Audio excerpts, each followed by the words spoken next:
Hello everyone, welcome to today's show. My name is Spencer Walsh, and on today's show, Trump has officially congratulated Vladimir Putin. His national security advisors warned him not to. He did it anyway. Here's what the Dan Lipinski primary means in Illinois. He is, as of now, in the lead over there. And Philadelphia DA Larry Krasner is kicking butt for progressives in Philadelphia. Philadelphia DA Larry Krasner is really promising a criminal justice revolution. It's a big deal. And he's set up to be very big with the community because he says he's unopposed to releasing Meek Mill. Yeah, Meek Mill. He said, I'm unopposed to it, so we can do that, right? Yeah, so he is really changing things up, and I really want to get to the story. But first, we have our eat our vegetables because that's pretty much where it makes it. Like where we have the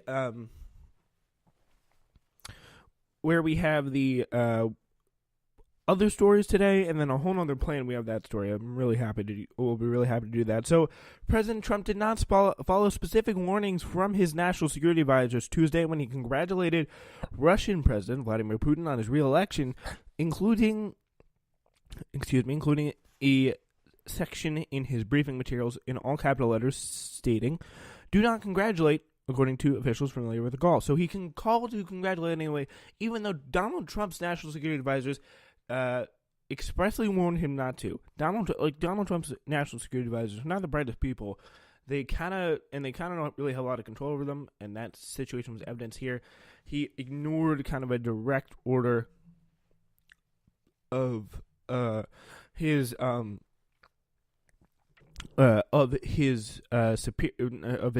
here. So I guess it really wasn't an order, but Trump also chose not to heed the talking points from aides instructing him to condemn the recent poisoning of a former Russian spy in Britain with a powerful nerve agent, a case that both the British and U.S. governments have officially blamed on Moscow in a joint statement with many other countries in the European region. So the president's conversation with Putin, which Trump described as a very good call, prompted fresh criticism of his muted tone towards one of the U.S.'s biggest geopolitical rivals amid the special counsel investigation into Russian election interference and the Trump campaign's contacts with the Russian officials. So, and I think that is, again, a pretty big, a very interesting situation. It's a question that really all Americans should have, but I don't think that should be a real serious question like a money laundering kind of question like that Trump's currently being accused of now. But what I think Americans should really want to know is, why? Why is this changed so?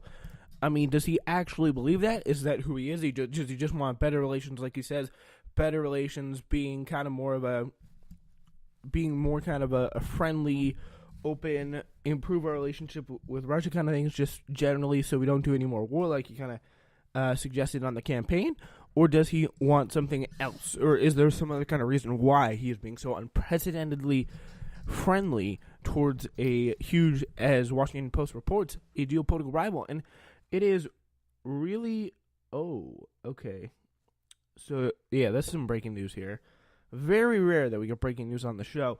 We get reports now that the Austin bombing suspect is dead after detonating a bomb in his vehicle. The police chief says. So the police, unfortunately, they couldn't get to him in time to get him alive. He detonated the bomb, and another bomb in his vehicle, according to the police chief. So we'll get you more on this right now. So, yeah, since March 2nd, there's been a serial bomber leaving explosive packages around Texas's capital, Austin, anyway. And that is what we've been seeing as, there has been explosive packages pretty much put around the city of Austin since March 2nd, and the 21-day nightmare is over. Unfortunately, we really haven't gotten to cover too much of it. But a suspect wave in the suspect in a wave of bombing attacks in Austin killed himself in a car with an explosive device early Wednesday as authorities closed in.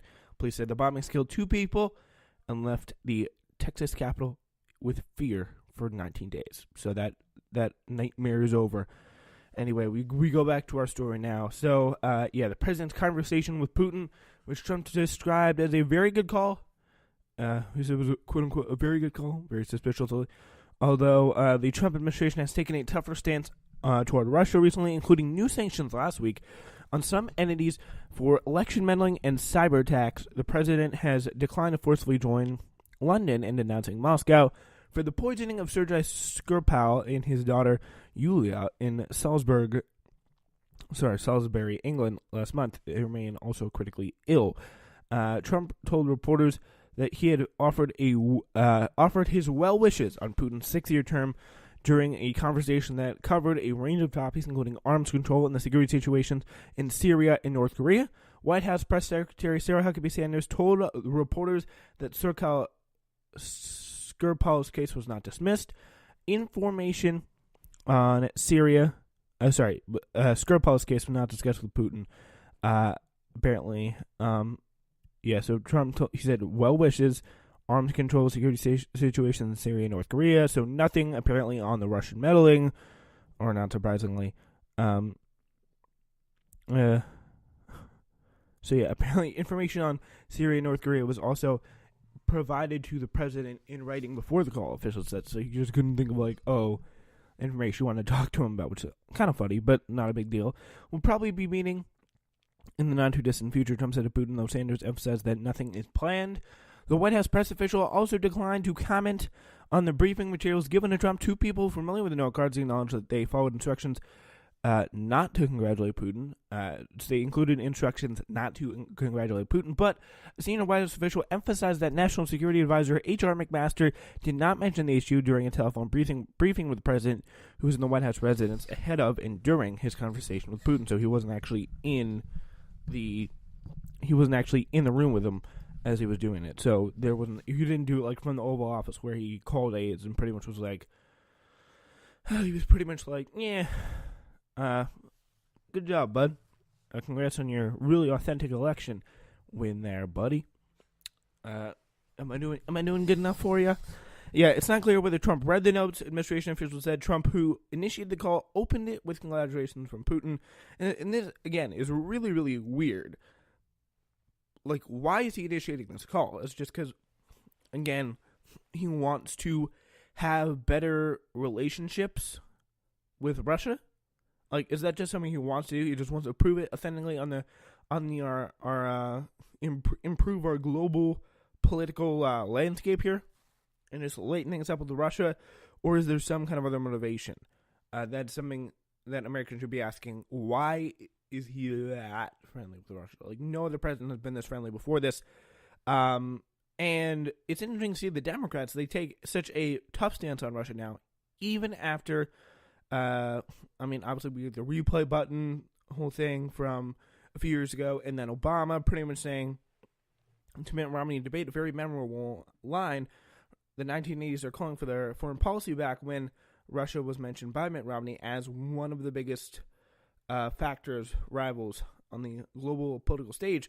Now that it's completely flipped, and it is just so incredible to see that went by so quickly. It's the Trump effect, I guess you could say. So the president's tone to Putin drew a rebuke from Senator John McCain of Arizona, who is not doing too well, unfortunately, by the way, with his fight with brain cancer. An American president does not lead the free world by congratulating dictators on winning sham elections. And by doing so with Vladimir Putin, President Trump insulted every Russian citizen who was denied the right to vote in a free and fair election. Putin's latest consolidation of power in what foreign policy analyst says was a rigged election, where he got 76% of the vote against several minor candidates.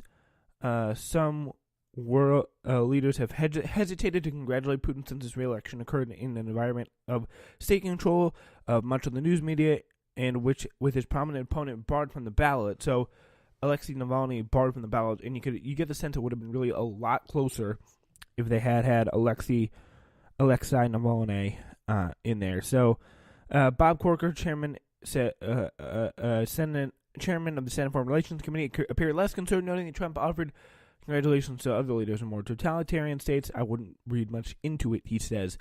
I mean, nah. That's his take. Yeah, but a very interesting thing, ballot stuffing, apparently, with Vladimir Putin, in favor of Vladimir Putin in this a new video that just leaked here, and that's going to be something to look into. So pretty much in the video, there's like this woman who comes in and just puts a whole clump of ballots in. Boom. Boom. Which is not very good and is not the way you're supposed to do it.